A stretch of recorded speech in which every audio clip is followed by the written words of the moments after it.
Tout d'abord, je vais mettre quelque chose au point. Nous allons parler évidemment du récit biblique, parce que ça nous intéresse nous, et surtout du récit de notre Bible, c'est-à-dire le Tanakh, la Bible, ce que les chrétiens appellent l'Ancien Testament. On parlera aussi un petit peu de la période évidemment de Jésus, donc du Nouveau Testament et de l'archéologie. Et puis on parlera aussi évidemment de la période byzantine, les quelques siècles qui ont suivi notre ère. Mais tout d'abord, au sujet de l'archéologie. Alors, d'un côté, le récit biblique, il est connu de tous, et on s'y attachera avec beaucoup de pincettes. Je vais essayer de ne pas heurter ici la conscience des gens, ni la croyance des personnes, mais au sujet de l'archéologie. L'archéologie est une science relativement moderne. L'archéologie est une science qui évolue énormément. Hier, lors de l'interview sur la radio Cannes, je l'ai dit, je le redis, je ne sais pas si tout le monde a entendu, dans les sites archéologiques que l'on fouille aujourd'hui, on prend soin toujours de ne pas fouiller un site jusqu'au bout. On en laisse pour les générations suivantes. C'est pas symbolique, parce que nous savons qu'à chaque génération, les technologies avancent, et nous savons que les prochaines générations auront d'autres technologies et découvriront d'autres choses que nous n'aurons pas vues. Nous, je veux dire, quand on fouille un site, en général, le service d'archéologie, et comme vous savez, quand on fouille un site, quand il est fouillé, après, on ne peut plus revenir en arrière, c'est-à-dire qu'on ne peut plus découvrir parce qu'on a déblayé et on est peut-être passé à côté d'autre chose. L'archéologie est une science qui évolue. Il y a un site, par exemple, qui s'appelle la cité de David, à Jérusalem, où jusqu'à maintenant, on nous racontait X, et puis l'année dernière, ça a changé, c'est plus X, c'est Y, et demain, ce sera peut-être Z. Donc, il faut, sur le même site, c'est-à-dire que ça peut changer d'année en année, donc c'est évidemment pas une science exacte, et c'est une science évolutive, qui évolue, et on découvre des choses, souvent qui viennent confirmer l'hypothèse, mais souvent des fois qui viennent aussi contredire ce qu'on croyait jusqu'à maintenant. Et c'est le cas dans la cité de David où on a dit beaucoup de choses sur un tunnel, le tunnel de Warren, et la version était telle qu'on la disait, et aujourd'hui on nous dit il ne faut plus le dire, c'est terminé, c'est pas ça. Donc l'archéologie, ce que je vais dire, encore une fois, c'est apprendre avec des pincettes, et c'est relatif, parce qu'il n'y a aucune archéologie qui vous dira c'est définitif. Ensuite, je vais peut-être juste faire une introduction sur l'archéologie en Israël et dans notre région qui ne ressemble pas à l'archéologie en Europe. En Israël, je parle en Israël et dans le Moyen-Orient, vous avez un phénomène qu'on appelle un phénomène de tilim ou de tel, de collines. Alors, j'explique. Pour certains, c'est des choses qui sont connues, pour d'autres, non. Vous vous promenez en Israël, le terrain est plat, puis d'un coup vous avez une colline, au milieu de nulle part, une colline qui reflète dans le paysage, et on se demande qu'est-ce que c'est que ça. Alors, ces collines qu'on appelle telles, comme Tel Aviv, ces collines qu'on appelle telles, ne sont pas des collines, ne sont pas des vraies collines, ce sont des fausses collines. C'est quoi ? C'est comme ça que l'archéologie a débuté. Des archéologues britanniques au milieu du XIXe siècle et vers la fin du XIXe siècle ont pris garde que ces collines ne correspondaient pas au paysage. Donc ils sont montés sur les collines, ils ont commencé à gratter le haut des collines. Et ils ont découvert des vestiges archéologiques. Ils étaient très étonnés. Et puis ils ont continué à gratter toujours. Et ils découvrent d'autres vestiges d'une autre période. Ils continuent à gratter, à fouiller. Et ils découvrent d'autres vestiges d'autres périodes. Et ainsi de suite. Et là, ils prennent conscience que sur ces collines,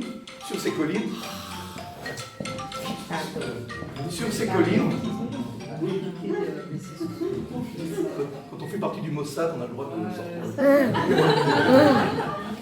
sur ces collines, en fait, ont habité une population X à différentes périodes. Évidemment, plus on gratte et plus les vestiges qu'on retrouve sont des vestiges anciens.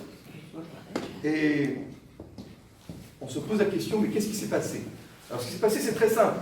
C'est-à-dire comme ça qu'on a commencé à détruire des sites archéologiques. Ce qui s'est passé, c'est très simple. Il y avait une population qui habitait, et puis elle a été victime d'une invasion. La colline en elle-même a été détruite. Puis quand on est revenu, on habitait sur la même colline. Puis il y a eu un incendie quelques centaines d'années plus tard. Donc la ville a été détruite. Et puis une population revient et reconstruit. Et puis il y a une inondation dedans, etc., etc. Et là on se demande, mais comme on dit, Ribono Shalom, maître du monde, pourquoi tout le monde vient au même endroit? Pourquoi tout le monde reconstruit l'un sur l'autre? On ne peut pas reconstruire un côté à 50 mètres ou à 100 mètres, à 200 mètres. En Europe, oui, mais pas ici. Pourquoi? Parce que quel est le critère qui oblige les personnes à construire sur le même endroit? L'eau. L'eau. C'est l'eau. Il n'y a pas beaucoup d'eau au Moyen-Orient. Il n'y a pas beaucoup d'eau en Israël aussi. Quand on se trouve à côté d'une source, à côté d'une rivière, on construit une ville et on ne bouge pas. Il faudra attendre l'arrivée des Romains ou l'arrivée des technologies romaines, 1 ou 2 siècles avant notre ère, donc il y a 2100 ou 2200 ans, pour apprendre et pour comprendre comment on transporte de l'eau d'un point à d'un autre. Quand on ne sait pas transporter de l'eau, on habite toujours au même endroit et on construit sur le même endroit et on ne bouge pas. Il y a aussi un deuxième facteur, c'est le facteur stratégique. Quand on est sur une colline, enfin là où sont ces collines-là, on appelle ces tilim, on a aussi souvent une vue stratégique de la mer ou souvent à côté de ce qu'on appelle des routes internationales qui sont pratiquées et utilisées par des caravanes. Vous savez qu'en Israël, nous avons 2 routes, une qui s'appelle Via Maris, la route de la mer, qui correspond presque à la route numéro 2, Kvish Achov, et nous avons une route qui s'appelle la route royale, qui se trouve aujourd'hui en Jordanie, et qui servait à toutes les caravanes. Évidemment, il fallait trouver les points d'eau, mais en général, ces collines sont un carrefour stratégique, comme par exemple Megiddo, qui contrôle à peu près tout ce qu'on voit. Bon, en Israël, on a environ 10 000 sites archéologiques. 10 000. Sur ces 10 000 sites archéologiques, 500 sont fouillés. Qu'est-ce qu'on fait des 9 500? On attend un jour d'avoir de l'argent et que le gouvernement soit riche pour donner de l'argent au service israélien de l'archéologie pour les fouiller. Mais on a un potentiel de 10 000 sites. Seuls 500 sont fouillés et des fois, et pas toujours. Bon. Comme vous le savez, maintenant, en ce qui concerne maintenant notre histoire, on va commencer les points intéressants. Nous, les Juifs, ou les Hébreux, plutôt, comme on les appelle à l'époque, puisqu'on est tout près de la fête de Pessah, nous apparaissons dans ce territoire il y a environ 3200 ans, après avoir été esclaves en Égypte, d'après le récit biblique, pendant 210 ou 400 ans. Mais avant que nous apparaissions à la tête d'une armée conduite par Josué qui remplace Moïse, il y avait des gens ici. Hein, on le sait, on l'apprend, on le lit. Quand on lit l'histoire des patriarches, il y a des gens qu'on appelle des Cananéens communément, dans notre pays Canaan, et donc nous retrouvons en Israël des sites archéologiques qui vont de la préhistoire, comme c'est le cas dans le Carmel, on a retrouvé 200 grottes préhistoriques avec des signes, des ossements d'humains qui appartiennent non seulement au Néandertal, et aussi à l'Homo sapiens. On croyait qu'ils étaient séparés, ils ne s'étaient jamais connus, ils se sont connus. Et nous avons aussi on peut appeler ça presque de l'archéologie, hein, ceux qui ont lu Astérix et Obélix avec les dolmens derrière on a beaucoup de dolmens, par exemple, à Gamla, sur cette photo qu'on voit ici. Beaucoup de dolmens à Gamla. Et jusqu'à aujourd'hui, on ne sait pas. Si vous allez au musée, il y a un musée à Gamla, musée d'archéologie d'histoire de Gamla, avec des photos, on ne sait pas très bien à quoi ça servait. Est-ce qu'on enterrait? Est-ce que ça servait de stèle mortuaire? Peut-être, mais on trouve beaucoup de dolmens d'une population qui habitait dans le Golan. Ce qu'on sait aussi, et on le sait aussi grâce aussi à la Bible, mais on le sait grâce aussi à l'archéologie, notamment dans ce qu'on appelle les grottes de Timdin, et à Yafo, qui n'est pas très loin d'ici, vous avez la porte de Ramsès II. La porte, c'est pas ça, ça c'est une constitution moderne, ça n'a rien à voir. Mais on a fouillé ici, et on a retrouvé des traces de l'Égypte. Des traces de l'Égypte. Est-ce que je peux avoir mon sac? Pour la simple et bonne raison, ça, il faut le comprendre. Je vais vous sortir une carte qui est essentielle pour comprendre l'histoire de notre région. Comme vous le savez, nous trouvons reliés entre deux continents. Alors, je vais sortir la carte, je sais qu'on ne voit pas très bien, mais la terre d'Israël est un territoire, je parle d'une voie terrestre, qui relie deux grands continents. Souvent on me dit on est en Afrique ou en Asie. Je leur dis je ne sais pas très bien, on est entre les deux. Et c'est vrai qu'on est entre les deux. Donc vous avez l'Asie ici et l'Afrique. Quand je dis l'Afrique, c'est surtout l'Égypte qui est un pays puissant grâce au Nil. Et vous avez la terre de Canaan ou d'Israël aujourd'hui qui est là et qui relie par voie terrestre. Et pourquoi j'explique ça? Pour comprendre toute l'histoire biblique et même avant la Bible, nous sommes entre deux géants, deux empires de l'histoire qui vont se battre pendant des centaines d'années pour essayer d'avoir le contrôle sur cette terre qui relie les deux continents. Pourquoi avoir le contrôle sur cette terre qui relie les deux continents? Parce que c'est par cette terre que passent toutes les caravanes du monde, c'est-à-dire de deux continents, de l'Afrique et de l'Asie. Cette terre est un point de passage obligatoire. C'est le centre du commerce international, je dirais, pour arriver d'un continent à un autre. Et durant notre histoire, même l'histoire biblique, celui qui veut comprendre la Bible doit comprendre la phrase que je vais dire maintenant, sinon il ne comprend pas. Durant toute l'histoire de l'humanité, il y a ici deux empires. Un qui s'appelle l'Empire d'Afrique, qui est en fait l'Égypte, les rois d'Égypte, les pharaons d'Égypte, qui sont là.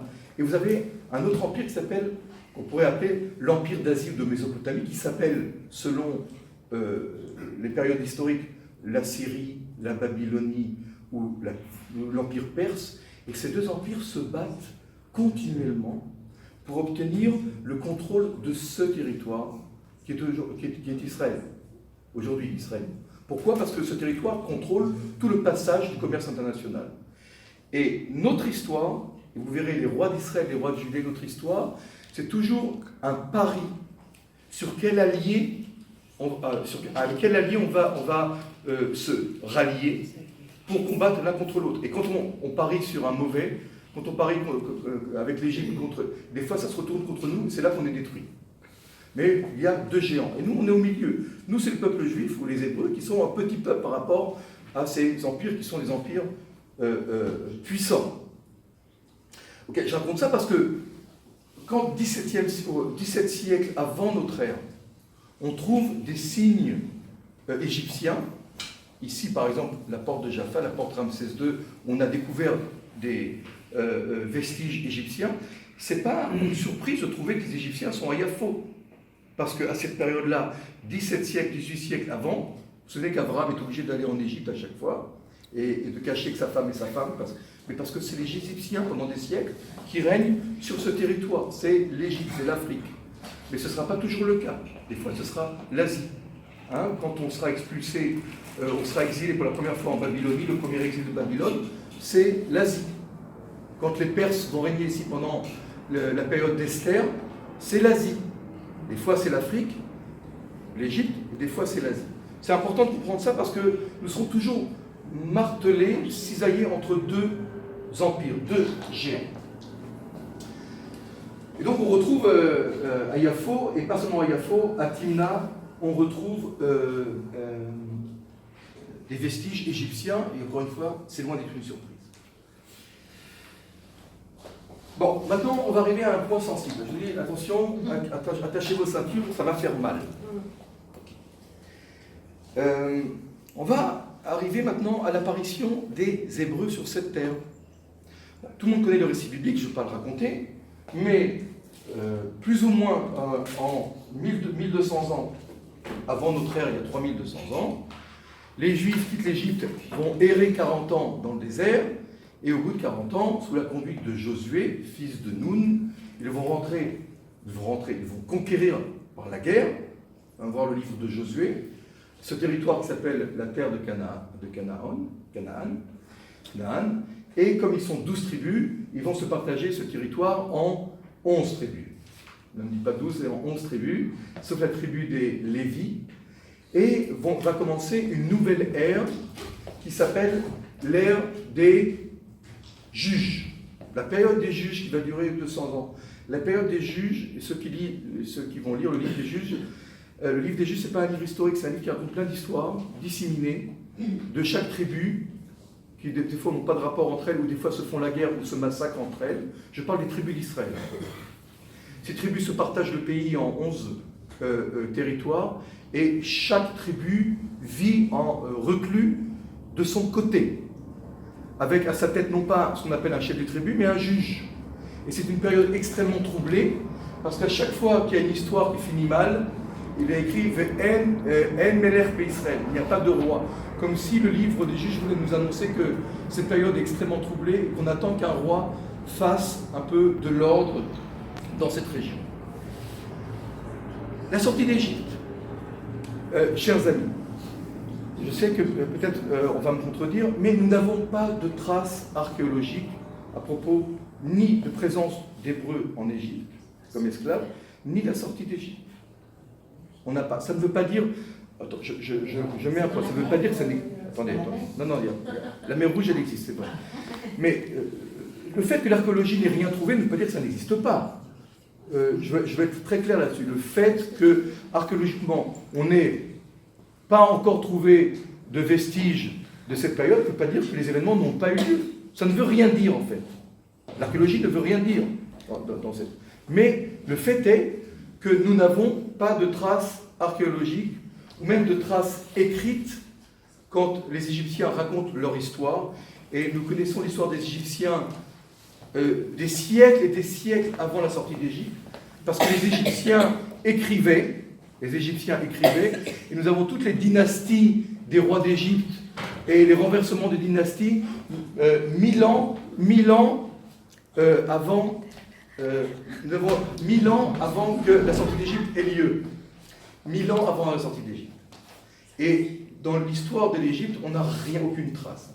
Encore une fois, vous allez me dire, c'est évident que les rois d'Égypte n'ont pas voulu aussi écrire leurs propres défaites, ils n'ont voulu raconter que des triomphes. Mais je voudrais vous raconter une anecdote qui m'est arrivée à Jérusalem, et qui illustre un petit peu la position des scientifiques, des archéologues et historiens. Je me rappelle, pendant mon cours de guide, on a eu, c'était à Jérusalem. Vous savez que Jérusalem est une ville un peu conservatrice. Donc parmi les élèves, parmi les 45 élèves, nous avions environ 25 élèves qui avaient une kippa sur la tête, ou si c'était des filles, elles avaient des longues jupes. Donc elles étaient religieuses.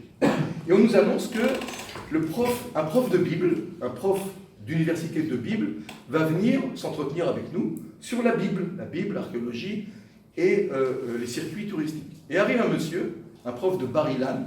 Bar-Ilan, pour ceux qui ne savent pas, c'est une université qualifiée religieuse. Ceux qui font des études sont obligés d'étudier 1 ou 2 heures ou 3 heures au collège. Au collège. Et donc arrive un monsieur avec une kippa sur la tête. Je le précise parce que c'est important. Alors il vient, et je vous raconte, parce que ça m'a tellement marqué, cette histoire, je vous raconte une histoire vécue. Il vient, il est là devant son public, comme je suis devant vous, la moitié pratiquants et croyants, et il nous dit, bon, écoutez les amis, je vais aller maintenant directement au but. Hein. Bon, l'histoire des patriarches, l'histoire d'une famille, bon, on n'a aucune trace. D'accord ? Ensuite, l'Égypte, la seule chose qu'on a écrit des Égyptiens, c'est que à une certaine période de l'histoire, au XIIIe, XIVe siècle, un roi égyptien arrive et va exterminer les Hébreux. Les Hébreux. Et là, il dit, écoutez, la sortie d'Égypte, soyons réalistes, 600 000 hommes âgés de 20 ans et plus, avec leurs femmes et leurs enfants, c'est 3 millions de personnes qui vont sortir dans le désert et errer 40 ans, nous dit, vous êtes guide, vous allez guider des bus de 50 personnes, vous allez voir au bout de 3-4 jours ce que c'est les 50 personnes à guider, vous imaginez 40 ans à guider 3 millions de juifs, et c'est pas réaliste, cette histoire n'est pas réaliste, elle n'est pas réaliste, c'est pas possible. Alors il y a deux solutions, si elle n'est pas réaliste, donc d'où on vient, il dit, d'où viennent, il y a deux hypothèses, alors je vous l'ai dit, vous en faites ce que vous voulez, hein. Il y a deux hypothèses, la première c'est qu'il y a vraiment une sortie d'Égypte. Il y a vraiment eu des esclaves qui sont sortis. Mais ce n'était pas 3 millions ou 600 000 hommes âgés de 20 ans et plus. Ils étaient 200, 300. Et comme beaucoup de Juifs vivent à Marseille, ils ont tendance à amplifier les événements, comme c'est une histoire qui a été racontée de génération en génération. Les 200 esclaves qui se sont enfuis comme ça au milieu de la nuit et qui sont arrivés dans la terre de Canaan se protéger et libérer, de 200, ça a gonflé c'est devenu pharaonique. C'est bien. Ça, c'est la première hypothèse. Il y a une sortie d'Égypte, mais elle était peut-être moins importante de ce qu'elle est. Enfin, la deuxième hypothèse que les chercheurs peut-être envisagent, la chose suivante. C'est une hypothèse intéressante. Comme je vous l'ai dit, ce territoire de Canaan, comment il est géré? L'Égypte est là pendant très longtemps. L'Égypte gère ce territoire en fait par l'intermédiaire de maires, pas les maires juifs, des maires de municipalités, des maires de villes.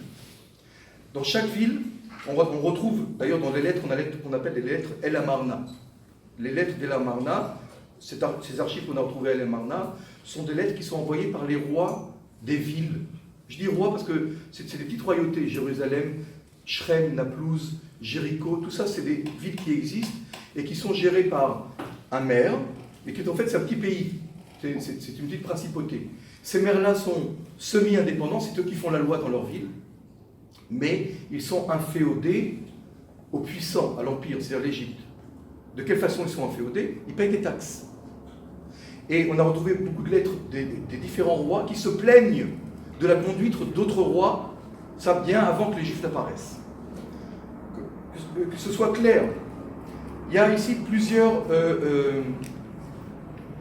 assauts égyptiens, c'est d'ailleurs plusieurs expéditions égyptiennes, qui ont pour but unique de punir ceux qui se révoltent contre l'Égypte. Comment on se révolte contre l'Égypte à cette époque-là? C'est très clair, on arrête de payer les impôts. Et là, la répression est terrible. Quand une ville se révolte et dit « je ne veux plus payer maintenant, ça suffit, je ne veux plus être inféodé à l'Égypte », l'armée égyptienne arrive. Quand elle arrive, elle encercle la ville, elle siège autour de la ville, et elle détruit la ville et massacre tous les habitants. Et le dirigeant égyptien dit « voilà ce qui se passera si vous arrêtez de payer les impôts. Voilà ce qui va se passer. » Deuxième hypothèse des chercheurs, d'où le peuple hébreu est-il issu? C'est une hypothèse. Chacun ne prenez pas ce que je dis au pied de la lettre, c'est une hypothèse.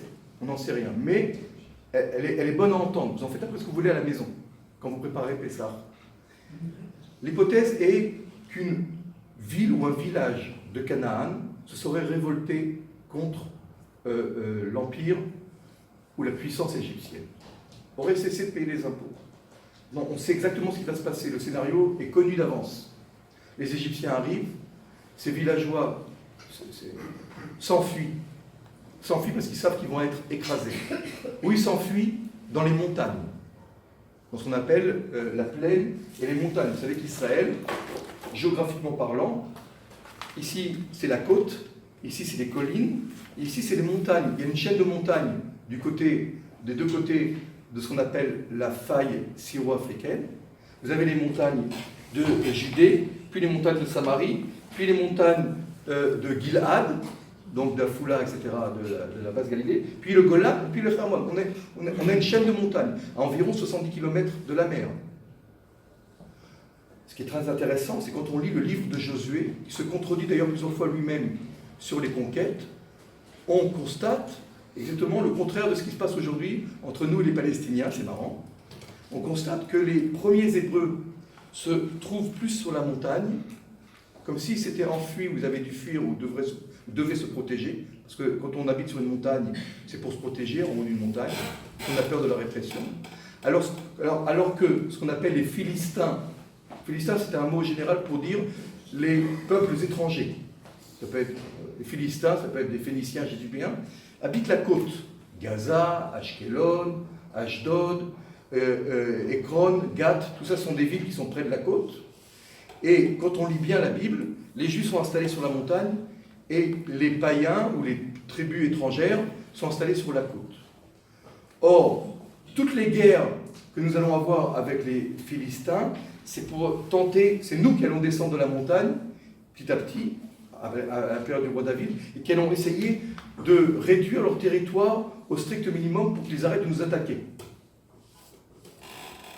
Donc nous serions, d'après cette théorie, issus d'une peuplade cananéenne qui s'est révoltée contre l'Égypte, qui a dû être obligée de s'enfuir, de se cacher, et petit à petit s'est démarqué des autres populations par un culte qui est devenu petit à petit, progressivement, monothéiste.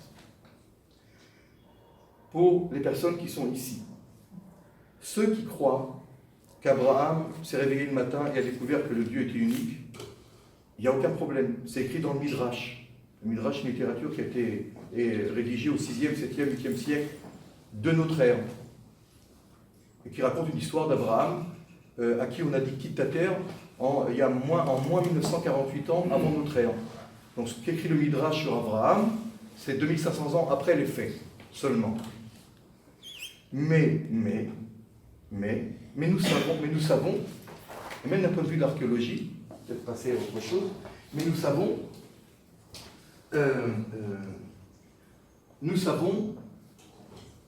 quand on lit la Bible, que nous n'étions pas au départ complètement monothéistes. Combien de fois nous avons failli pencher dans l'idolâtrie? Le culte, la croyance monothéiste que nous pratiquons maintenant, elle est venue progressivement. La preuve, c'est même pas l'archéologie, la preuve, c'est même dans la Bible. La Bible nous le dit. La Bible, à chaque fois, nous fait comprendre que nous versons dans l'idolâtrie. Quand je passe un peu du coq à l'âne, mais c'est important de comprendre aussi ça. On nous raconte par exemple, le livre des rois. Donc ça, c'est la Bible traduite par le rabbinat. Enfin, ce qu'il en reste. Quand on lit, par exemple, le livre des rois, le deuxième livre des rois, chapitre 23, Josias, Yoshiyahu, dans les années moins 600, fait des travaux à l'endroit où il y a le temple. Et dans ces travaux, on découvre un livre de la Torah, qui s'appelle le livre de Dvarim, de Deutéronome, on découvre. Et on lit le livre au roi, et se rend compte que ce qu'il est en train d'écouter ne correspond pas du tout à ce qu'on est en train de pratiquer. Et donc il va faire des réformes. C'est très célèbre, les réformes du roi Josias. Très très célèbre. Donc si le roi fait des réformes, ça veut dire qu'on pratiquait différemment avant Josias. Et c'est pas le seul roi, c'est Décias aussi, Tzidkiyahu fera des réformes. Mais écoutez le texte, c'est intéressant. Ça c'est même plus de l'archéologie, c'est du texte. Des fois on le lit, mais sans le faire attention. Sur l'ordre du roi, on convoqua auprès de lui tous les anciens de Juda et de Jérusalem. Le roi monta au temple du Seigneur, parce que le temple de Jérusalem, accompagné de tous les Judéens, de tous les habitants de Jérusalem, prêtres, prophètes, et tout le peuple petit et grand, et leur donna lecture de toutes les paroles du livre de l'Alliance, probablement le livre de Dvarim, le dernier livre, qui sont en fait 3 discours de Moïse, avant qu'il disparaisse. Trouvé dans le temple du Seigneur. Vous avez compris, on fait des travaux, on trouve un livre, et on le lit au peuple, on le découvre. Le roi se plaça sur l'estrade et s'engaga par un pacte devant l'Éternel à marcher dans ses voies, à observer ses commandements, ses lois et ses statuts de tout cœur et de toute âme afin d'accomplir les paroles de cette alliance, etc., etc., etc. Tout le peuple adhéra au pacte, ça y est. Alors, écoutez bien ce qui va se passer. Le roi ordonna à Chelkiyahu, le grand pontife, le grand prêtre, au pontife, suppliant, etc., au gardien du seuil, d'enlever du temple de l'Éternel, on parle du temple de Jérusalem, tous les objets destinés au culte de Baal, d'Ashéra, une déesse païenne, et toute la milice du ciel. Il les fit brûler hors de Jérusalem. Il enlève des idoles dans le temple. Il fait brûler. Dans la campagne de Cédron, et on transporta les cendres à Bethel. Il supprima les prêtres des idoles, donc qui exerçaient dans le temple. Ceux qui me disent, ça fait depuis Abraham qu'on est monothéiste, ils ont juste à lire la Bible. Institués par les rois de Juda, et qui offraient l'encens dans les hauts lieux. Il y avait plein d'autels, AUTELS, où on offrait des sacrifices pour des dieux païens, chez les Juifs, en Judée. Dans les villes de Juda, etc., dans les alentours de Jérusalem, ceux aussi qui encensaient Baal, le soleil, la lune, les constellations et tous les milices du ciel. Les amis, on adorait les étoiles. Et le ciel aussi, jusqu'en 628, moins 628. Il fit transporter la Shéra au temple de l'Éternel à l'extérieur de Jérusalem, dans la vallée du Cédron. On la brûla dans la vallée du Cédron, et on la réduisit en menu poussière qu'on dispersa sur les tombeaux des gens du peuple. Il démolit les salles des prostituées attenante à la maison du Seigneur, où les femmes tissaient des pavillons pour Achéra. Chers amis, il y avait un bordel collé au temple, avec des prostituées, institutionnalisées, hein, parce que ce n'était pas caché. Hein. Il y avait, c'est écrit dans la Bible. Je lis la Bible. Okay, on détruit la maison des prostituées. Pourquoi il y a eu des prostituées dans le temple? Ça faisait rentrer de l'argent, je ne sais pas. C'est le livre des rois, le deuxième livre des rois. Non, 535, chapitre 23. Lisez-le, le roi numéro 2, Melachim Bet, le chapitre 23. Okay. Il y avait aussi une maison close à côté du temple qui faisait marcher. Pour les prêtres, peut-être. Peut-être pour les prêtres. Bon, c'est pas écrit dans la Bible à quoi ça sert. Tout ça pour vous dire, que les choses ne se passent pas immédiatement, les choses sont évolutives. Alors d'où on vient, de quelle origine on vient, étions-nous esclaves, sommes-nous sortis d'Égypte, comme on va le raconter dans une semaine. Et le professeur qui était dans cette salle dit, écoutez, il dit, moi personnellement je crois dans la deuxième théorie, je ne crois pas du tout qu'on soit sorti de 3 millions, etc. Et là, je vois les élèves devenir blancs, surtout les élèves avec la kippa, avec un homme qui a une kippa, qui est professeur de Bible à l'université Bar-Ilan. Et il y en a un qui lève le doigt, très très vindicatif, il dit oui. Il lui dit, comment tu oses parler comme ça? Tu as une kippa sur la tête, bientôt c'est le Seder. Alors quoi, tu vas raconter à tes enfants que le Seder c'est du baratin, que tout ça c'est inventé? Qu'est-ce que tu fais à Pessah? Qu'est-ce que tu lis à Pessah si tu nous racontes ça devant tout le monde? Le type était très énervé, hein. Très énervé. Et le prof le regarde et il lui dit, quel rapport? Quel rapport? Il dit, qui recherche l'authenticité dans le récit biblique? Il dit, vous recherchez vraiment l'authenticité? Vous croyez à tout ce qui est écrit? Il dit, si vous croyez, tant mieux, c'est très bien, continuez comme ça. Mais ce n'est pas grave, il dit. Ce n'est pas grave si l'histoire n'est pas exactement comme elle a été écrite, surtout qu'elle a été écrite il y a des milliers d'années. Vous savez très bien que quand on écrit l'histoire de ce qui s'est passé pendant la période du nazisme, aujourd'hui il y a plein de thèses différentes sur les origines, etc. Alors que l'histoire date de 70 ans, qu'on avait déjà des journaux, et même des journaux télévisés à l'époque, et même des photos, etc. Vous savez très bien que les historiens ne sont jamais d'accord sur un événement historique qui peut avoir lieu comme la guerre d'Algérie, et qui date de 50 ans, ou de 60 ans. Alors, évidemment, a fortiori, une histoire qui date de plusieurs milliers d'années. Il dit, c'est le message. C'est ça qui est beau. Nous étions esclaves, on était vraiment au seuil, au fond de la cuvette, et on est sorti libre, et on a revendiqué cette liberté, et on s'est battu pour l'avoir. Et qu'est-ce que veut dire le concept de liberté, etc., etc. Il dit, peu importe, quand on prend un texte biblique, ou même un texte talmudique, et évidemment un texte midrashique, ce qui est important, c'est le message, la leçon, la morale qui est à sortir de ce texte. Parce qu'il dit, archéologiquement parlant, je suis désolé, hein, on a fouillé les fonds de la mer Rouge, il n'y a rien. Il n'y a rien, désolé. Je suis un peu dubitatif sur la sortie d'Égypte. C'est pas grave, il dit, je la fête chaque année, je la raconte, on parle avec les enfants, c'est merveilleux. C'est ce qu'on appelle un texte ou une histoire fondatrice. C'est notre histoire, c'est notre création, c'est notre, je ne vais pas dire un mythe fondateur, mais presque. C'est une histoire qui illustre notre naissance d'un fond comme esclave, martyrisé, fouetté et homme libre, où on revient sur une terre que Dieu avait promis aux patriarches. Bon, alors maintenant, quand est-ce qu'on commence à retrouver des traces des Juifs? Allez, et bien là, ici, dans cette image, je vous montre, qui s'appelle Khirbet Kayafa. Khirbet Kayafa, si un jour vous êtes intéressé à aller voir, c'est à côté de Beth Shemesh. C'est une ville qui a existé pendant 30 ans seulement, environ dans les années moins 1020 jusqu'à moins 980, c'est-à-dire 11 siècles. Dans les années moins 1000, grosso modo, c'est-à-dire 1000 ans, il y a 3000 ans, ça correspond historiquement à la fin d'une période qu'on appelle la période des juges, et le début de ce qu'on appelle l'époque de la royauté, de l'unification. Vous savez, quand David est nommé roi, il a en fait une mission. Pourquoi il est nommé roi sur toutes les tribus d'Israël, au départ en Judée, mais après sur toutes les tribus d'Israël? Parce qu'il doit combattre les méchants Philistins qui sont en jaune là sur ma carte, et les autres qui attaquent Israël, enfin les Hébreux, jusque dans le Gilboa, c'est-à-dire jusqu'à l'intérieur du pays. Gilboa, c'est la montagne. Je vous rappelle que Shaoul et ses enfants, Saül, le roi Saül, le premier roi d'Israël, meurt au combat contre les Philistins dans le Gilboa. Il est à l'intérieur du pays. Les Hébreux ont presque plus de territoire. C'est la catastrophe. C'est la catastrophe. Et David est appelé parce que c'est un combattant, c'est un guerrier. David va faire la guerre toute sa vie, jusqu'à un âge avancé où il va presque être tué. Et là, on lui dit calme-toi, maintenant laisse-nous faire la guerre. David, toute sa vie, fait la guerre.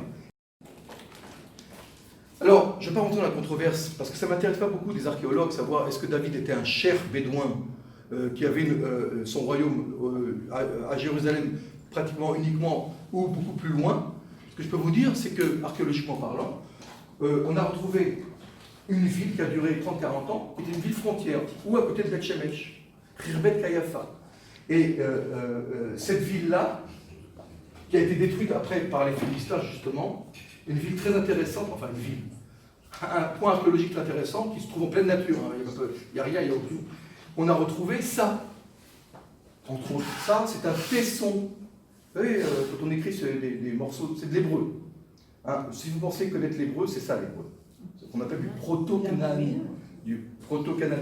On a retrouvé des morceaux de tesson avec du vrai hébreu, pas le vôtre, pas vos cursives, etc., où on a des phrases, des morceaux de phrases comme Ve'avadta, tu as travaillé. Pardon? Tu as travaillé. Oui, où tu adoreras, adorer son Dieu, Ve'avadta et Hachem. On trouve des mots qu'on retrouve souvent dans notre Bible. Je ne vous ai pas mis à quoi ça correspond, mais c'est comme ça qu'on écrivait l'hébreu il y a 1000 ans. Et là, on commence à retrouver une présence juive. Quand? Il y a 1000 ans avant notre ère, 3000 ans, à l'époque du roi David. Cette ville-là, cette ville de Khirbet Kayafa, qui comprend 2 portes, et peut-être la ville qu'on appelait en hébreu Sha'araim, donc double porte, parce qu'en général, les villes n'ont qu'une porte. Quand je dis les villes, c'est tout petit, hein. On ne parle pas de Tel Aviv ni de Paris, on parle d'un endroit où il y a 100, 150, 200 ou 300 personnes, maximum. Hein. C'est de ça qu'on parle quand on parle de ville biblique. En tous les cas, il y a 3000 ans. Et donc c'est intéressant, parce que ça vient aussi réfuter la thèse de Finkelstein et de Tel Aviv, qui ne sont pas contents que les vieux de Jérusalem aient une autre thèse, sur le fait que le royaume de David n'était pas si étendu, peut-être que, comme je vous ai montré sur la carte, mais il comprenait au moins une bonne partie de la Judée, c'est-à-dire de Révron, où David a été roi pendant 7 ans, de la Judée, après c'est le désert, en dessous de Révron, au-dessus c'est le désert, et la région de Beth-Shemesh, où on retrouve des traces des Hébreux, mais on ne retrouve pas des traces du roi David. Le roi David, archéologiquement, on ne sait pas s'il a existé ou pas. Et encore une fois, je répète, c'est pas parce qu'on n'a pas retrouvé de vestiges. Mais comment il peut exister, je vous prie de m'excuser, oui. Archéologiquement, si on retrouve un individu, parce oui. que c'est ce que dit Finkelstein, oui. et même Desroches-Noblecourt, c'est ce qu'elle dit, c'est sa thèse sur la mer Rouge. Alors, comment un roi, un individu peut exister archéologiquement? Si on retrouve une inscription, si on retrouve une inscription qui porte son nom, tout simplement. Par exemple, je réponds à la question. Il y a une colline qui était une ancienne ville qui s'appelle Gézer, Tel Gézer, qui se trouve dans les environs. On a retrouvé, et en grec et en ancien hébreu, la ville de Gézer, on l'a retrouvée écrite. Donc quand on retrouve un panneau d'une ville où il y a le nom de la ville. C'est l'inscription qui authentifie. Oui, c'est l'inscription qui vient authentifier. Oui, même si des fois elle est plusieurs siècles. C'est le cas pour David. Pardon? C'est le cas pour David. C'est le cas pour David, c'est vrai, mais pas à l'époque de David. Voilà. Ça viendra plus tard. On va parler de David 200 ou 300 ans plus tard. On parlera pas, d'ailleurs, même pas David, on parlera de la maison de David, Beth David. Ok. Toujours, donc, d'après le récit biblique, et c'est important, pour la première fois, David, le roi David, va fixer sa capitale là où je mets mon doigt, qui se trouve là, sur ce point rouge, qu'aujourd'hui on appelle communément Jérusalem. Ah oui, c'est la capitale d'Israël, hein, et la capitale du roi David. Sauf qu'évidemment, à l'époque du roi David, ça ne s'appelait pas Jérusalem, ça s'appelait avant Jérusalem, le roi David, mais David, lui, l'appelle la cité du roi David. C'est une cité qu'on peut visiter, qu'on visite archéologiquement. C'est très intéressant. Pourquoi? Parce que cette cité, ceux qui la visitent ou ceux qui la visiteront plus tard, qui ne l'ont pas encore fait, on retrouve des traces cananéennes qui évidemment précèdent David. Pourquoi? Parce qu'on sait même du récit biblique que David n'a pas bâti une capitale. David a conquis une petite ville qui s'appelait Jérusalem, où des gens qu'on appelle communément les Jésubéens, Yévoussim en hébreu, habitaient. Et donc on retrouve évidemment des constructions cananéennes qui sont antérieures au roi David, qui ont 4500 ans. Si on estime que le roi David a vécu il y a 3000 ans, David s'empare d'une ville qui existe déjà, et la cité du roi David est très impressionnante. Encore une fois, on ne trouve pas dans la cité du roi David des traces du roi David lui-même. On trouvera d'autres traces, des choses extrêmement intéressantes, mais pas du roi David. Ce qui fait qu'une grande archéologue, Ayelet Mazar, petite fille d'un grand archéologue qui s'appelle Binyamin Mazar, quand elle découvre un immense bâtiment dans cette cité du roi David, va se dire, ce n'est pas possible qu'un homme, même ministre ou même membre du gouvernement, puisse s'offrir une maison si grande. Ça ne peut être que un palais, et le palais de roi, et c'est le palais du roi David. Quand on rentre dans la cité de David, on a le palais du roi David. Était-il vraiment le palais du roi David? Peut-être qu'un jour, dans 10, 15 ans, 20 ans, on trouvera quelque chose qui nous confirme que ce n'était pas le palais au cou du roi David. Mais nous, quand on est guide, on dit, voilà, Ayelet Mazar a dit, c'est le palais du roi David, bienvenue au palais du roi David, et à d'autres palais.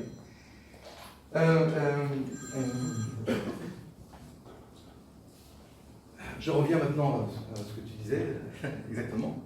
Dans une ville, une capitale du royaume d'Israël. Vous savez qu'après la mort du roi Salomon, je ne sais pas si vous le savez, mais je veux le dire à tout le monde, ce royaume unifié par David et Salomon, qui n'a pas de nom d'ailleurs, se divise en deux après la mort du roi Salomon. Là, il y a une frontière qui passe juste en haut de Jérusalem. Vous avez 10 tribus en haut et 2 tribus en bas, le royaume d'Israël en haut et le royaume de Judée. Ces deux royaumes vont vivre côte à côte, des fois en bonne entente, des fois ils se font la guerre. Okay. La capitale du royaume de Judée, ça restera toujours Jérusalem. Et la capitale du royaume d'Israël, elle va changer selon les époques. Et à cette époque-là, c'est Tel Dan. Mais ça changera, ça sera aussi Bethel, et ce sera une ville qu'on appelle Shomron, Samarie, Sébastien. Okay. Les dates. Alors, environ en moins 920, le schisme. Puisque David a régné 40 ans. 40 ans, c'est un chiffre biblique. Et Salomon a régné 40 ans. Et donc, si on considère à peu près qu'en moins 1000, grosso modo, David a pris le pouvoir, donc on arrive en moins 920, à la mort du roi Salomon. Okay. D'ailleurs, ce qui est intéressant, et ça aussi, c'est et je veux que vous sachiez aussi, ne sortez pas de cette salle sans que vous sachiez ce que je vais vous dire maintenant. Quand on lit la Bible, on se rend compte de quelque chose d'absolument incroyable. La Bible a été écrite par un Judéen, pas par un Israélien du royaume d'Israël. Pourquoi? Parce que dans le royaume de Judée, tous les rois, c'est des bons, des justes, des gentils, qui observent les commandements, ils aiment l'Éternel, etc. Tous! Mais il n'y en a pas un qui flanche. Ils sont tous gentils, bons, bien même s'ils se font tuer, même s'ils font des erreurs, ils sont tous gentils et sympathiques. Par contre, dans le royaume d'Israël, c'est tous des assassins, des tueurs, des sauvages, des idolâtres. Tous! Il n'y en a pas un pour relever l'autre.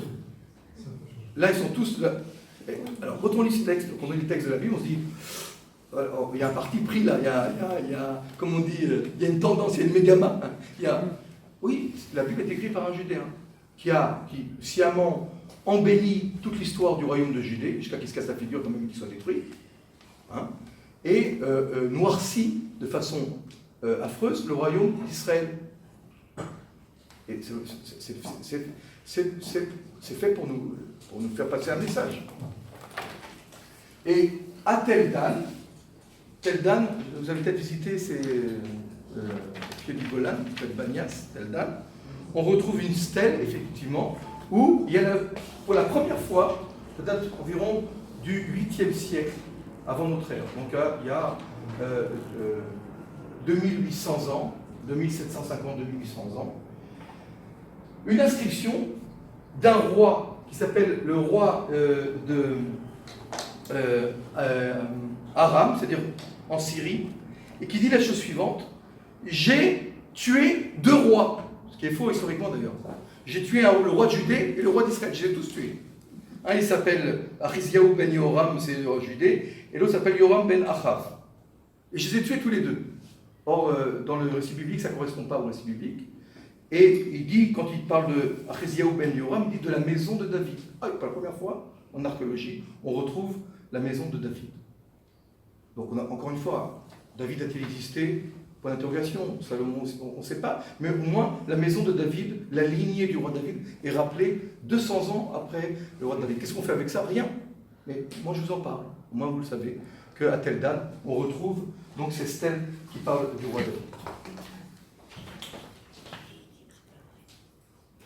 Ok. Maintenant, pour revenir à la question de la cité de David, vous savez après le roi David, le royaume de Judée perdure quelques centaines d'années, environ donc de moins 920 jusqu'en moins 585, où le royaume de Judée sera détruit par Nabuchodonosor, empereur de Babylonie. Mais pendant ces 300 et quelques années où le royaume de Judée perdure, la cité de David, la Jérusalem, évidemment, reste une capitale pour les rois de Judée, et ils y emploient ce qu'on appelle des secrétaires, ce qu'on peut appeler aujourd'hui des ministres. Et Nabuchodonosor arrivera et brûlera toute la ville sera détruite. Sauf que nous avons retrouvé, ça, des dizaines et des dizaines et des dizaines, nous avons retrouvé des sceaux qui servaient à signer des documents officiels, et ces sceaux ont été faits dans une matière qui ressemble à de la céramique, et quand la ville a brûlé, ils n'ont pas fondu. Ils ont juste noirci. Et ce qui est très émouvant, et c'est très émouvant parce que là, on retrouve... Là, maintenant, l'archéologie rejoint la Bible. Après, dans les années 800 ou 750 avant notre ère. Donc, on retrouve, il y a 2750 ans, des sceaux qui appartenaient à des ministres du roi, qui servaient donc à approuver les ordres ou les consignes à donner, à faire passer dans les autres villes, qui ont le même nom que des noms rapportés dans la Bible. Comme par exemple celui-là qui s'appelle Mariaou ben Shaphan, qui était un des ministres, je crois, de Hiskiaou, si ma mémoire ne flanche pas. Et quand on retrouve des sceaux avec des noms cités dans la Bible, c'est très émouvant. De la même façon, non, on n'a pas mis ici la grande muraille. Je ne sais pas pourquoi elle n'est pas ici. Elle a disparu. Il y a une diapositive qui a disparu, mais si vous marchez, si vous allez un jour dans le quartier juif, hein, vous connaissez le quartier juif de la vieille ville, à Jérusalem, la grande synagogue, la Chorva, un peu sur la droite, près du Cardo, il y a, pour moi, la trouvaille la plus émouvante de toute la ville. On n'a pas pris en photo, mais on l'avait, mais on a un genre une muraille comme ça qui est très large, mais mal construite. Et avec une flèche où il y a marqué estimation hauteur 8 mètres de haut, largeur 5, 6 à 7 mètres de large. C'est quoi cette muraille? Elle correspond à un récit biblique. C'est très émouvant parce que là, je suis à Jérusalem, quand les gens sont intéressés, hein, et je leur dis, vous voyez cette muraille-là? C'est la première muraille qui a été construite au monde, à Jérusalem, par des Juifs qui habitent Jérusalem. Je ne parle pas des Cananéens qui avaient fait une muraille autour de la source. Et elle correspond à un événement historique. Et là, je commence à lire. On est dans les années moins 710-715. En moins 722, la dernière ville du royaume d'Israël tombe aux mains des Assyriens, de Sargon. En moins 722, il y a 2750 ans, les 10 tribus sont, les villes, la région des tribus est détruite. Les 10 tribus d'Israël qui sont là il y a ma main, sont emmenées, transférées, déplacées dans l'empire d'Assyrie, et elles disparaissent. Elles s'évaporent. On appelle ça les 10 tribus perdues d'Israël, dont on aurait peut-être trouvé encore des descendants parmi les Afghans combattant les Moudjahidines, combattant les Russes en 1980. Mais elles disparaissent, ces 10 tribus-là. Il n'existe plus rien. On perd 10 des 12 tribus d'Israël, en moins 722. Et le roi de l'époque, l'empereur de l'époque, le roi d'Assyrie, ne s'arrête pas là. Il va continuer en Judée. Et son but, c'est de détruire toute la Judée et de transférer, de déplacer toute la population de Judée dans son empire et de faire disparaître complètement le peuple juif. Et on est à un moment crucial. Maintenant, pourquoi le roi d'Assyrie vient et détruit tout ça? Pourquoi d'après vous? Il en veut aux Juifs? Il est antisémite? Pas du tout. Pourquoi? Parce que ici, les deux rois, ils ont fait une mauvaise alliance. Avec qui ils se sont alliés? Avec l'Égypte. Ah, mais même le roi de Judée, c'est un bon roi. Hein, attention, il ne faut pas lui dire. Et je vous lis le récit. Et là, je reviendrai après mon histoire de muraille. Je vous lis le récit. Ce fut dans la 3e année du règne d'Osée, etc., qu'Ézéchias, Ézéchias c'est Chizkiyahu, fils d'Achaz, etc., monta au pouvoir, âgé de 25 ans, à son avènement, il régna 29 ans à Jérusalem, etc. Il fit ce qui est droit aux yeux de l'Éternel, même s'il a amené à la catastrophe. Hein. Absolument comme avait agi David, son aïeul. C'est lui qui fit disparaître, regardez, on est en moins 700. C'est lui qui fit disparaître les hauts lieux, donc les autels ont sacrifié, qui brisa les stèles, détruisit les Ashéras, les divinités païennes, et broya le serpent d'airain érigé par Moïse. En fait, jusqu'à cette époque, en effet, les Israélites lui offraient de l'encens. On offrait des sacrifices à un serpent, à une statue de serpent. On est en moins 710 de notre ère.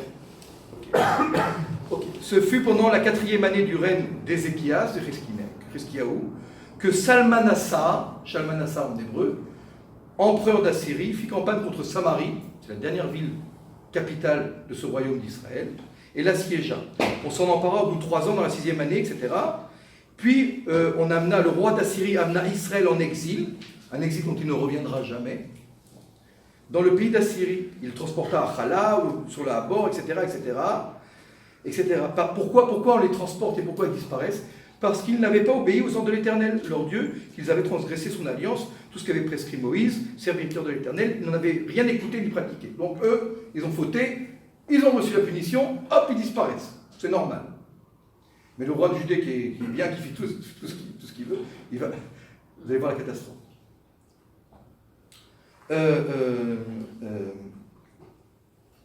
Le roi dans la 14e année du règne d'Ézéchias Chizkiyahu, Sanchérib, c'est un nouveau empereur d'Assyrie. Sanchérib, roi d'Assyrie, marcha contre toutes les villes fortes de la Judée et s'en empara. Toutes les villes fortes et s'en empara, ça veut dire qu'il les détruit. Il détruit toutes les villes. Toutes les villes sont détruites, y compris la 2e plus grande ville qui est Lachish. Il ne reste plus qu'une seule ville où il y a des Juifs à l'intérieur et puis c'est fini. Tout tombe. Et nous, on ne serait pas là ce soir pour parler à l'Ulpan de Tzedek d'archéologie. Parce que si on s'empare de la dernière ville qui est Jérusalem, c'est fini. Tout le peuple de Judée sera transporté comme ceux d'Israël, et puis on va s'évaporer. Chizkiyahu, roi de Juda, fit alors transmettre au roi d'Assyrie, à Lachish, c'est la 2e ville après Jérusalem, et elle est visitable archéologiquement, elle est impressionnante, la déclaration suivante. Je suis coupable. Coupable de quoi? D'avoir fait l'alliance avec l'Égypte. Rebrousse chemin et j'accepterai toutes les conditions que tu m'imposeras. Tout ce que tu veux, je paye. Pourquoi je paye? Parce que je vous ai raconté depuis le début. Quand on se révolte contre un empire, on arrête de payer les impôts. Qu'est-ce qui s'est passé? Le roi de Judée et le roi d'Israël ont cessé de payer les impôts à l'Asie, à la Syrie, et ils se sont alliés avec l'Égypte. Ils ont voulu jouer contre les Assyriens. Ok. Bref, le roi d'Assyrie, grosso modo, refuse, parce que lui, déjà, il est arrivé avec toute son armée, et il dit hey, c'est maintenant que tu te réveilles, c'est maintenant que tu es prêt à. etc. Et ce qu'il fait, c'est que le roi d'Assyrie envoie Jérusalem devant la muraille. Et cette muraille, c'est celle que je montre. C'est une muraille qui a été construite en 10 ans, la première muraille. Pourquoi? Parce que Ézéchias Chizkiyahu savait que l'empereur d'Assyrie allait arriver jusqu'en Judée. Et il fait 2 choses merveilleuses qui se voient archéologiquement. Et cette histoire date de moins 710, donc de 2730 ans. La première chose qu'il fait, c'est qu'il fait une muraille rapidos, comme on dit. On voit même des restes de maisons à l'intérieur de la muraille. La muraille fait 8 mètres de haut, 7 mètres de large, autour de Jérusalem. Et la deuxième chose qu'il fait, je ne vous montrerai pas là, la source, l'unique source de Jérusalem qui s'appelle le Gihon, est à l'extérieur de Jérusalem. Il creuse un tunnel pendant 10 ans pour amener la source à l'intérieur de la ville et pas la laisser à l'extérieur en cas de siège, ce qui va sauver la ville de Jérusalem en moins 701 quand les Assyriens arrivent. Ils arrivent devant Jérusalem, et c'est la dernière ville qui doit tenir. Et va commencer maintenant, de la part des Assyriens, une guerre psychologique. Que fait l'empereur d'Assyrie? Il envoie un général qui parle la langue des Juifs, probablement l'araméen ou l'hébreu de cette époque-là, et qui va parler aux habitants, et qui dit la chose suivante. Il s'appelle Rachabke. Il dit, regardez le discours, ça s'appelle de la guerre psychologique. Quel est donc l'appui dans laquelle tu mets ta confiance? Tu n'as proféré que de vaines paroles lorsque la guerre exige au contraire de la prudence et de la force. Sur qui donc comptes-tu pour t'être révolté contre moi? Ah oui, tu espères prendre pour soutien ce roseau brisé, l'Égypte, qui lorsque quelqu'un s'y appuie, pénètre dans la main et la transperce. L'Égypte est un roseau sur lequel tu te tiens, mais qui se brise et transperce ta main. Si sur eux tu comptes, regarde où tu es maintenant. Regarde dans quelle situation. Et le récit est dramatique. C'est sans doute le moment de la prochaine fin du peuple juif. Et là, la Bible nous raconte une histoire incroyable, à laquelle j'ai peine à croire, parce que archéologiquement, on a une autre version. C'est là que l'archéologie intervient, et c'est merveilleux. D'abord, je lis l'histoire de la Bible, ce qu'elle dit, au moment du siège. Et je continue. Cette même nuit, un an, donc il y a 185 000 hommes assyriens autour de la muraille de Jérusalem, qui vont prendre la ville. Cette même nuit, un ange du Seigneur se rendit au camp assyrien et y fit périr 185 000 hommes en une nuit. En se levant le matin, on aperçut tous ces cadavres, 185 000 hommes. Sanchériv, l'empereur, roi d'Assyrie, leva alors le camp, prit le chemin de retour et s'arrêta à Ninive. Ninive, c'est Tikrit, là où est né Saddam Hussein. Là, pendant qu'il était prosterné dans le temple de son dieu Nisroch, Adramalek et Shareser, ses fils, le frappèrent de leurs glaives et s'enfuirent dans le pays d'Ararat, Arménie. Le pays d'Ararat, c'est l'Arménie. Ce fut son fils Essa Chazon qui lui succéda. Et là, Jérusalem est sauvée. La Judée est sauvée. Pas pour longtemps encore, pas pour très longtemps, parce que 140 ans plus tard, la Judée tombera aux mains des Babyloniens. Mais pour l'instant, voilà l'épisode qui a sauvé Jérusalem. Alors là, pourquoi je dis, j'ai du mal avec le récit biblique? Parce que il y a un kibbutz au sud de Jérusalem, à 400 km, qui s'appelle Ramat Rachel. Vous avez entendu parler? Oui. Vous êtes allé au kibbutz? Oui. Alors, il y a deux choses à voir très émouvantes.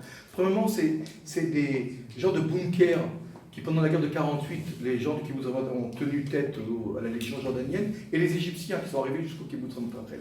Les Égyptiens étaient là. Mais à côté, il y a des fouilles archéologiques avec des vieilles pierres très anciennes.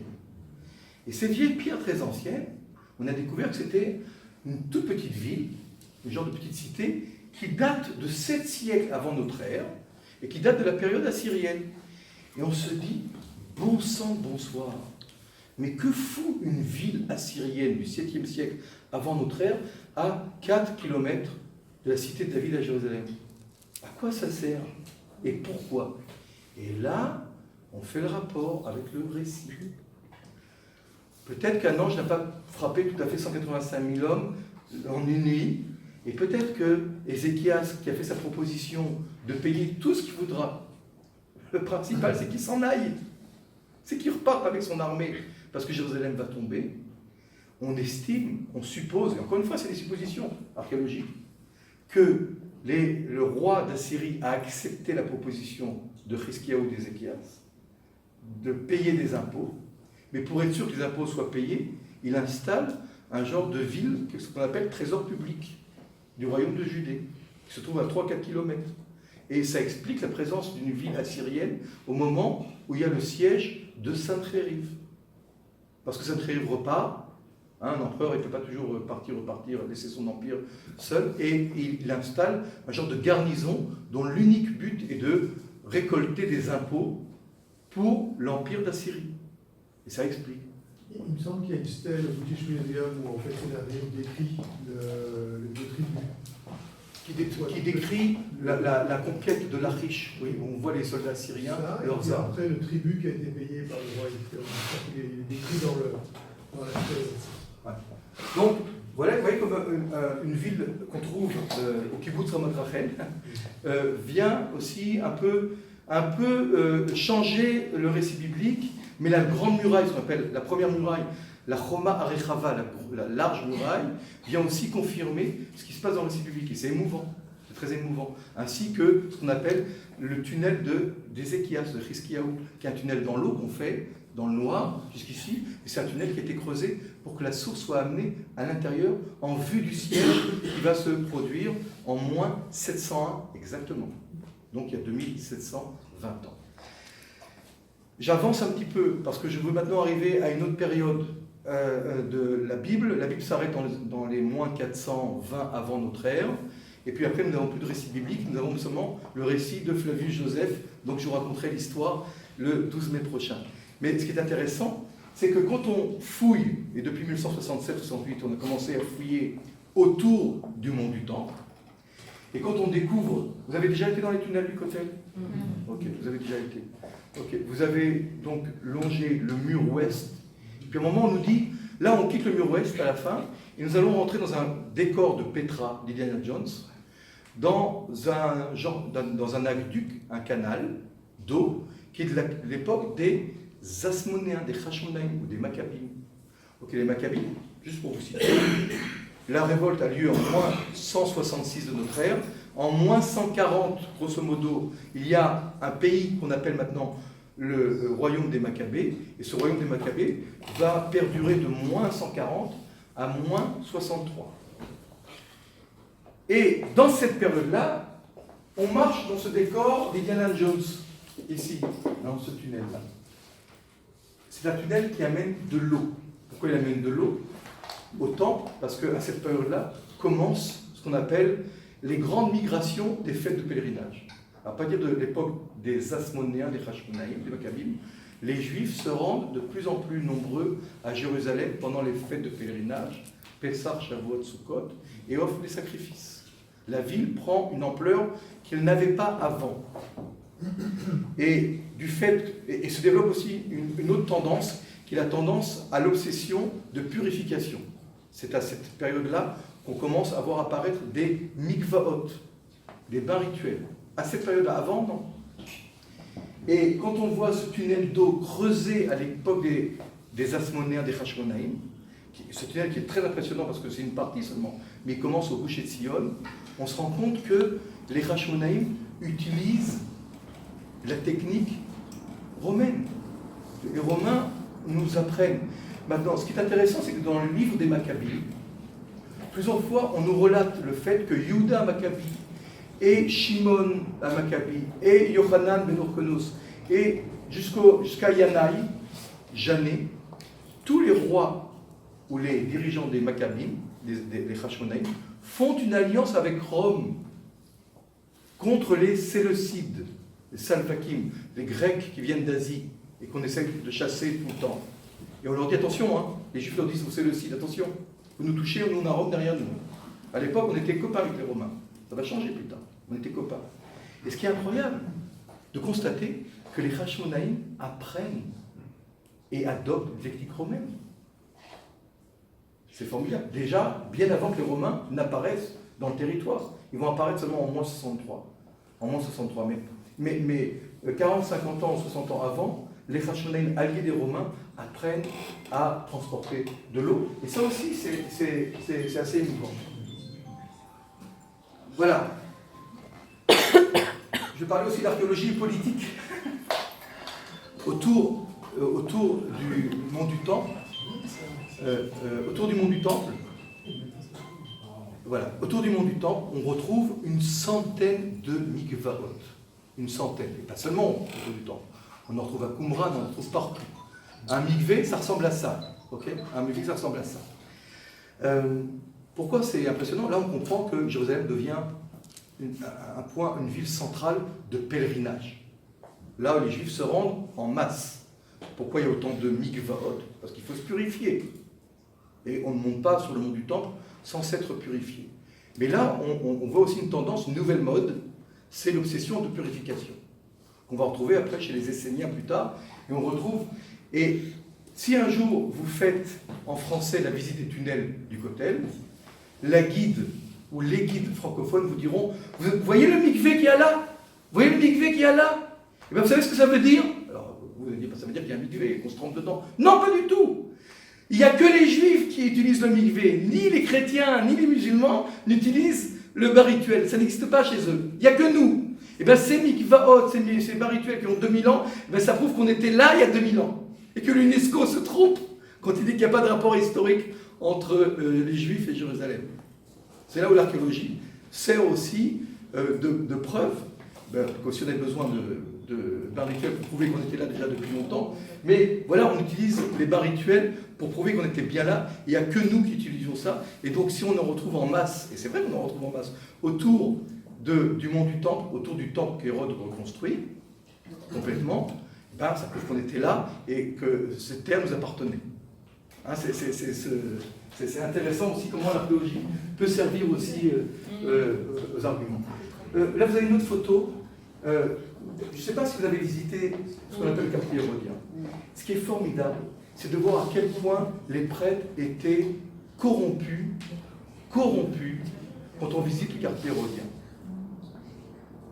Oi les bêtes Catros, oi les Catros, oi les bétos, bêtes Catros. Monsieur Catros était un prêtre qui habitait dans la maison qu'on appelle la maison brûlée. Et les sages disent oi, malheur à celui qui connaissait les Catros. Les prêtres, ce qu'on appelle les Kohanim. Pardon? À certaines périodes. Oui, évidemment. Je n'ai pas dit tous les prêtres tout le temps, évidemment. À une certaine période, à l'époque, surtout des Hashmonaïm, les prêtres qui devraient être prêtres et offrir des sacrifices à Dieu et recevoir le sacrifice, prennent ou s'emparent d'une position politique. C'est-à-dire que c'est les régnants, c'est ceux qui règnent. Et ils n'offrent pas seulement le sacrifice, mais ils représentent aussi le pouvoir. Maintenant, vous savez que plus le pèlerinage augmente, et autant on amène, et même ceux qui n'y vont pas, on amène le machatzit à shekel, le demi-shekel, qu'on donne aujourd'hui, etc. Mais à l'époque, c'est de l'argent, et tout juif doit le donner 3 fois par an, même s'il ne vient pas autant, donc il le donne à ses copains qui partent. On a retrouvé des sacs de machatzit shekel près du kibbutz de Hanita.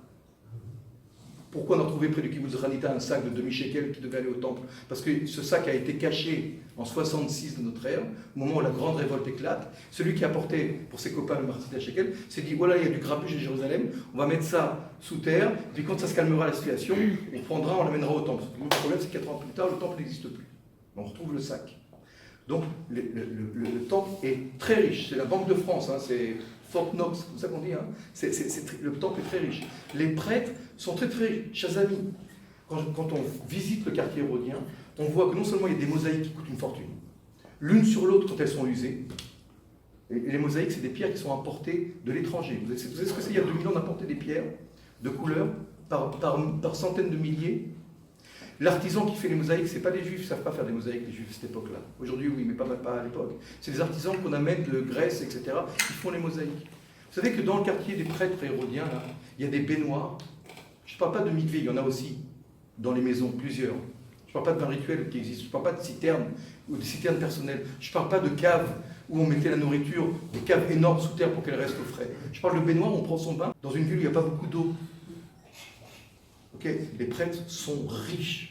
Et ils sont riches, et à l'époque romaine, et même à l'époque un peu avant, à l'époque même de la révolte des Maccabées, où les prêtres sont nommés par les Séleucides, etc., ils sont corrompus. Pourquoi ils sont corrompus? D'abord, ils sont très riches, et ils cherchent le pouvoir et la richesse. Ça n'a rien d'extraordinaire, hein? Rien d'extraordinaire. Mais c'est intéressant parce que l'archéologie nous montre à quel point ils étaient riches. Quand on sait que la majorité du peuple était modeste. C'est comme partout, hein, les gens avaient du mal, mais eux, ils vivaient bien, ils vivaient avec des baignoires. Okay. Évidemment, des bains rituels, etc. Alors, on va parler très rapidement du côté chrétien, parce que quand j'invite beaucoup de chrétiens, ils me disent, alors Jésus, on a des traces? Non, rien, zéro. Aucune trace archéologique, c'est vrai. D'un point de vue théorique, archéologiquement, Jésus a peut-être ou pas existé. Ça les déçoit, les chrétiens, mais c'est la vérité. On n'a aucune trace de Jésus. La seule chose qu'on a, c'est 4 évangiles qui ont été écrits à la fin du 1er siècle et qui racontent l'histoire d'un même personnage qui a fait des miracles et qui a dénoncé l'hypocrisie des prêtres, des pharisiens, et qui était surtout anti-romain. Donc c'est pour une des raisons pour laquelle il a été crucifié. Par contre, je dis la seule chose qu'on retrouve en archéologie, qui se trouve au musée d'Israël, et la copie se trouve à Césarée, c'est une pierre. Elle se trouve à Césarée en copie, à l'endroit où il y a le palais d'Hérode. Et cette pierre, quelques mots latins figurent, est signée Pontius Pilatus. Donc on n'a pas de preuve que Jésus existait archéologiquement, il y a 2000 ans, mais on a une preuve que Ponce Pilate existait. Pourquoi? Parce qu'il a laissé sa signature. Il y a une stèle avec un ordre en latin et Pontius Pilatus. On sait qu'il était là. Et cette pierre est très importante. Okay. On a retrouvé par exemple, on a retrouvé un squelette de poignet avec un clou enfoncé. Un homme qui a été crucifié. Ça arrivait souvent, hein. Il y a des milliers de personnes qui ont été crucifiées. Mais ce qui est intéressant, c'est quand les médecins se sont approchés pour savoir où exactement dans le poignet on mettait le clou et on enfonçait le clou, puisque la mise à mort par crucifixion devait durer 2 à 3 jours d'agonie terrible et de souffrance. Donc les médecins ont dit, là où on place le clou, ça entraîne une blessure, mais qui est loin d'être mortelle, qui ne cause pas la mort. Mais une souffrance, oui, mais pas la mort. Donc c'est intéressant.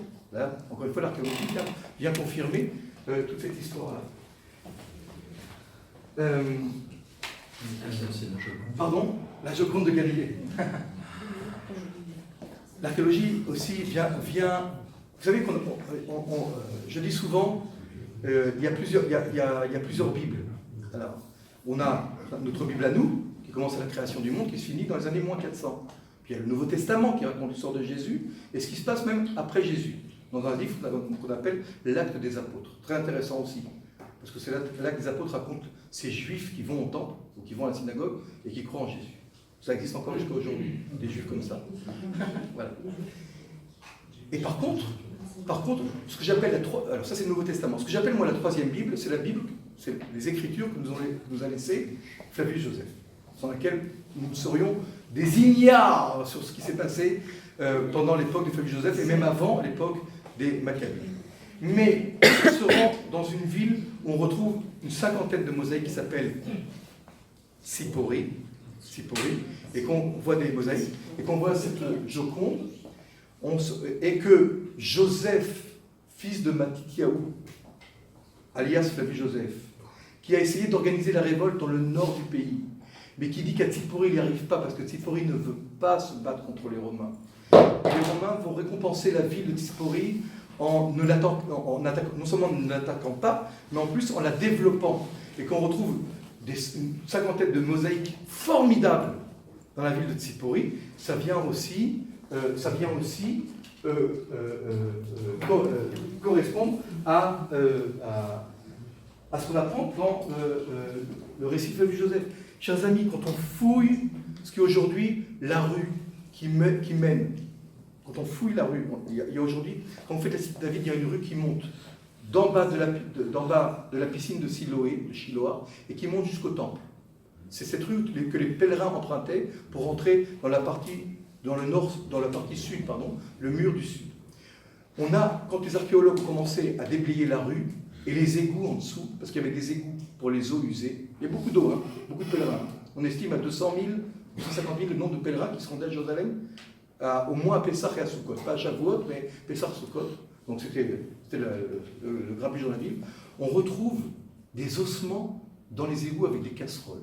Flavius Joseph nous dit, à la fin de la révolte, les Romains, les Juifs, les derniers Juifs révoltés se cachent dans les égouts en dessous et essayent de se nourrir et de survivre, mais les Romains les débusquent en mettant le feu à l'intérieur de la fumée, et ils les tuent, ou d'autres meurent de faim. Et quand on retrouve des ossements qui ont 2000 ans, avec des casseroles qui ont 2000 ans, et qu'on lit le récit de Flavius Joseph, le récit de Flavius Joseph devient authentique, parce qu'on retrouve les ossements.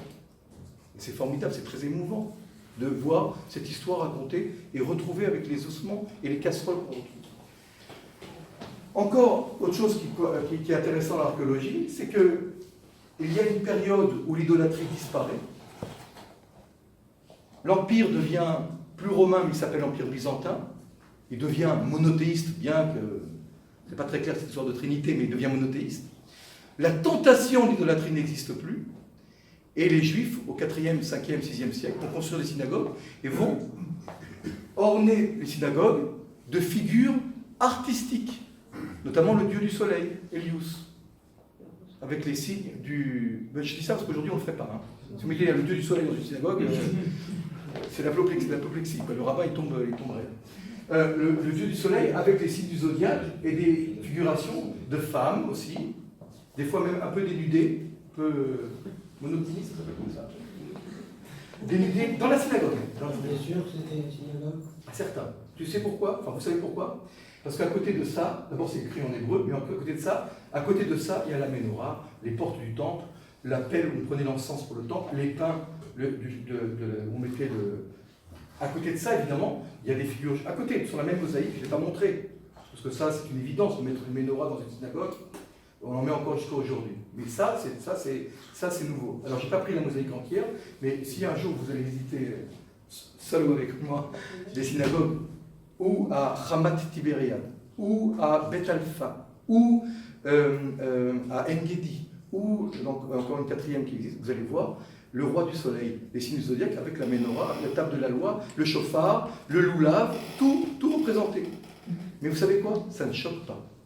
À cette période, ça ne choque pas. Aujourd'hui, peut-être ça choque. À l'époque, ça ne choque pas. Pourquoi? Parce que ça s'appelle de l'art. C'est pour orner une synagogue, ça rend une synagogue riche et belle et magnifique. Cette tentation, cette possibilité de devenir idolâtre, ça n'existe plus. Donc on n'a plus peur de l'idolâtrie. On n'est plus tenté. Donc on peut se permettre de faire des figures de Dieu par décoration. C'est de la déco. C'est de l'art déco, de synagogue. Et c'est intéressant, c'est encore une fois, l'archéologie nous apprend quelles étaient les tendances artistiques du 4e, 5e, 6e siècle dans les synagogues parmi les Juifs, partagées par les Juifs. J'ai mis cette dernière photo un petit peu pour clôturer la conférence, parce que quand on se trouve à Jérusalem, par exemple, comme vous savez, les Mamelouks, qui étaient une dynastie musulmane, arrivent fin XIIIe siècle, XIVe, XVe, XVIe siècle, de notre ère, évidemment.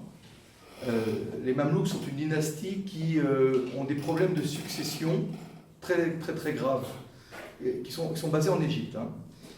Et en Égypte, quand un Mamelouk lorgne trop le pouvoir, est trop opportuniste et trop ambitieux, la ville que les Mamelouks ont désignée comme ville d'exil, c'est Jérusalem.